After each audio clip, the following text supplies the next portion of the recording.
कभी सोचा है कि कुछ लोग अमीर से और अमीर कैसे होते जाते हैं, जबकि बाकी लोग बस महीने के आखिर में बिल चुकाने के लिए ही संघर्ष करते रहते हैं। आज हम इसी गुत्थी को सुलझाएंगे, देखेंगे कि जो फाइनेंशियल एजुकेशन का वादा किया जाता है उसकी असलियत क्या है। रिच डैड पुअर डैड किताब की ये एक लाइन पैसे को देखने का पूरा नजरिया बदल सकती है।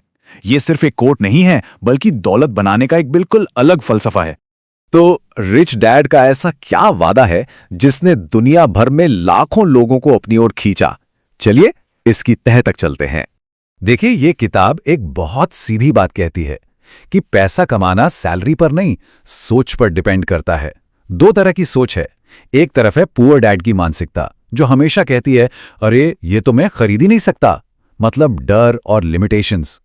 और दूसरी तरफ है रिच डैड की सोच, जो सवाल पूछती है अच्छा मैं इसे कैसे खरीद सकता हूं। यह सोच मौके और सॉल्यूशंस ढूंढती है। क्या ये कुछ जाना पहचाना सा लगता है? महीने की शुरुआत में सैलरी आती है और खत्म होते होते पता ही नहीं चलता कहां गई, बस बिल और खर्च। इसी को किताब रैट रेस कहती है। एक ऐसी अंतहीन दौड़ जिसमें लोग भाग तो रहे हैं पर पहुंच कहीं नहीं रहे। तो फिर इस रैट रेस से बाहर कैसे निकलें? किताब के मुताबिक इसका राज एक बहुत ही आसान लेकिन दमदार फाइनेंशियल कॉन्सेप्ट में छिपा है। सबसे पहले तो ये समझना होगा कि असल में एसेट यानी संपत्ति होती क्या है। एकदम आसान भाषा में, कोई भी ऐसी चीज जो आपकी जेब में पैसा डाले, जैसे किराए पर दिया हुआ कोई घर या स्टॉक से मिलने वाला डिविडेंड। और इसका ठीक उल्टा है लायबिलिटी यानी दायित्व।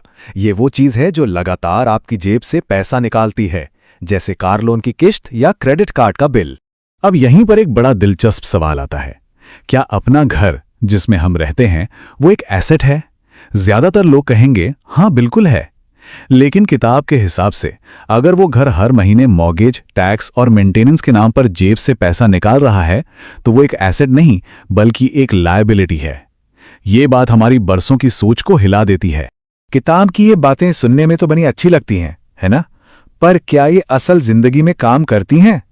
जब इन आइडियाज को असली दुनिया के डेटा से परखा जाता है तो कहानी थोड़ी बदल जाती है। इससे एक बहुत जरूरी सवाल खड़ा होता है, क्या कोई फाइनेंशियल सेमिनार या वर्कशॉप सच में किसी की आर्थिक किस्मत बदल सकता है? क्या कुछ घंटों की ट्रेनिंग से अमीर बना जा सकता है? पेंशन रिसर्च काउंसिल की एक स्टडी इसी पहेली को सुलझाने की कोशिश करती है। और हैरानी की बात यह है कि एक्सपर्ट्स भी इस बात पर एकमत नहीं है कि ये प्रोग्राम्स असल में काम करते भी हैं या नहीं। तो आखिर ये प्रोग्राम्स फेल क्यों होते हैं? रिसर्च कुछ बहुत ही इंटरेस्टिंग और चौंकाने वाली वजहें बताती है। एक बहुत बड़ी वजह है सिलेक्शन बायस। इसे ऐसे समझिए, जो लोग जिम की मेंबरशिप लेते हैं वो अक्सर पहले से ही हेल्थ को लेकर ज्यादा जागरूक होते हैं। ठीक वैसे ही जो लोग फाइनेंशियल सेमिनार में जाते हैं वो अक्सर पहले से ही पैसों को लेकर ज्यादा मोटिवेटेड और डिसिप्लिन्ड होते हैं। तो फिर ये कहना मुश्किल हो जाता है कि उनकी सफलता प्रोग्राम की वजह से है या उनकी खुद की मेहनत से। जैसे ऊपर ऊपर से देखने पर ऐसा लग सकता है कि किसी एक प्रोग्राम ने लोगों की रिटायरमेंट सेविंग्स को 75% तक बढ़ा दिया।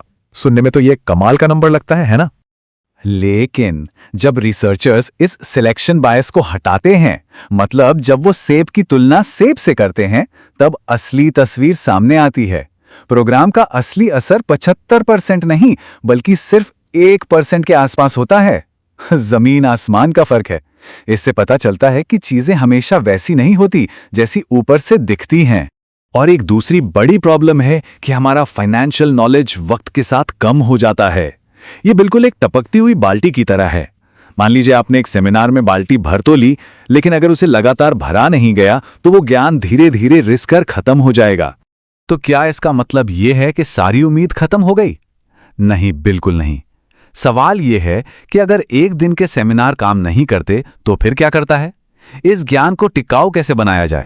रिसर्च बताती है कि असली जादू है लगातार लगे रहने में। कामयाबी के लिए 3 चीजें जरूरी हैं।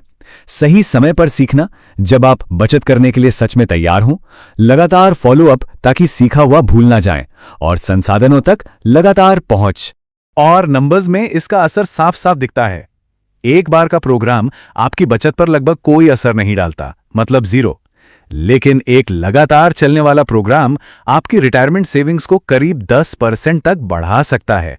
ये एक बहुत बड़ा असली अंतर है। तो अब हमें क्या करना चाहिए? जब हम रिच डैड की मोटिवेट करने वाली सोच को रिसर्च के ठोस सबूतों के साथ जोड़ते हैं तो कामयाबी का एक साफ रास्ता नजर आता है। तो ये है कामयाबी का 3 स्टेप का फॉर्मूला। पहला, अपनी सोच बदलिए और पैसे से अपने लिए काम करवाइए। दूसरा, एक बार के इवेंट्स को छोड़कर लगातार सीखने पर फोकस कीजिए। और तीसरा, उस नॉलेज को इस्तेमाल करके लगातार अपने एसेट्स बढ़ाइए। तो आज का सबसे बड़ा सवाल यही है, इस हफ्ते ऐसा कौन सा एक छोटा मगर लगातार किया जाने वाला कदम उठाया जा सकता है जो फाइनेंशियल नॉलेज को स्थायी बना सके? क्योंकि असली बदलाव बड़े बड़े सेमिनारों से नहीं, बल्कि रोज की छोटी छोटी अच्छी आदतों से ही आता है।